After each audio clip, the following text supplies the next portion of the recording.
чыныгы кылмышкерлерди издеп көрбөйлү, урматтуу туугандар?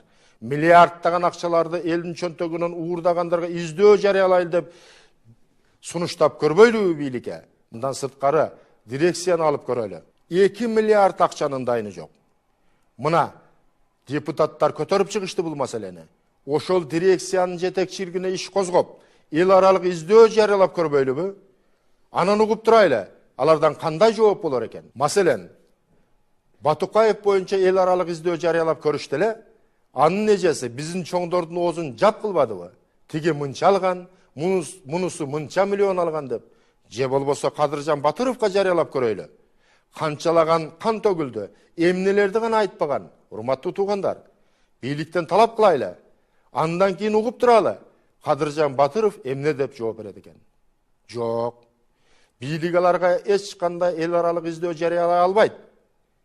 Бүгүнкү бийлик жалаң элим деген, жерим деген, чыныгы кыргызым деген, ала тоом деген, ак калпагым деген гана эр азаматтарга издөө жарыялайт. Келиңиздер. Кыргыз газды 50 миллион долларга банкрот кылып, текейден арзан саттырып жиберген жетекчилерге иш козголушун талап кылып көрбөйлүбү бүгүнкү бийликтен? Ал эми энергетика тармагын кризиске тушуктургандарга, арзан сатып, кымбат алып, миллиарддаган чыгымдарга дуушар кылгандарга иш козголушун талап кылбайлыбы? Издөө жарыяла деп талап кылып көрбөйлүбү? Бийликтен кандай жооп угат экенбиз? Мына, Кумтөрдү алайлы. Миллиарддаган доллар чыгымга кириптер кылган биздин чиновниктерге иш козгоп көрбөйлүбү? Банк ячейкаларынан миллиондорду уурдаган эр кулдарга иш козгоп көрбөйлүбү? Талап кылып көрбөйлүбү бийликтен? Иш козгоп, эл аралык издөө жарыялагыла деп кандай жооп угар экенбиз? Мына туугандар, чындык башка жакта. Бүгүн куугунтукка кимдер кабылып жатат? Ушул бийликке кошамат кылбай, бийликтин кыңыр иштерин ашкерелегендерге гана эл аралык издөө жарыяланып жатат. Эми өзүңүздөр карап көрүңүздөрчү. Ким коркунучтуу кыргыз коомчулугу үчүн? Мырзахматовбу, же мен жогоруда айткан Тендербайлар менен Галдирбайларбы?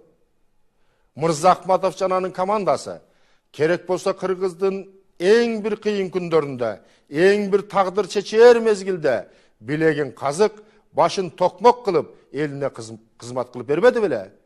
Ошол кызмат үчүн мына бүгүн саясий куугунтукка дуушар болуп отурат. Урматтуу калкым, ак ыйлет, бирок сынбайт дегендей, акыйкаттык, адилеттүүлүк сөзсүз түрдө орнойт. Адилет төрөгөө болсо, мен Кыргызстанга келип, адилет сот аркылуу өз чындыгымды жана актыгымды далилдөөгө даярмын. Мен акыйкаттык үчүн, элимдин эртеңки жаркын келечеги үчүн бийликтеги авторитардык жана коррупциялашкан чиновниктер менен күрөштү токтотпой уланта беремин. Албетте, жеңиш биз тарапта болот. Андан эч качан күмөн санабаңыздар. Менин артымда сиздерде мекендештерим жана ак калпак кыргыз элим турат. Азыркы учурда менин негизсиз айыпталып жаткандыгыма тынчсызданып жаткандыгыңыздарды мен билип жана туюп турам. Кандай гана кырдаал болбосун, мен касиеттүү элим менен бирге акыйкаттык үчүн күрөшүмдү уланта бермекчимин. Биз сиздер аркылуу күчтүүбүз. Мен элибиздин жаркын жашоосу, адилеттүүлүк үчүн алымдын, күчүмдүн жетишинче эмгектенүүгө даярмын.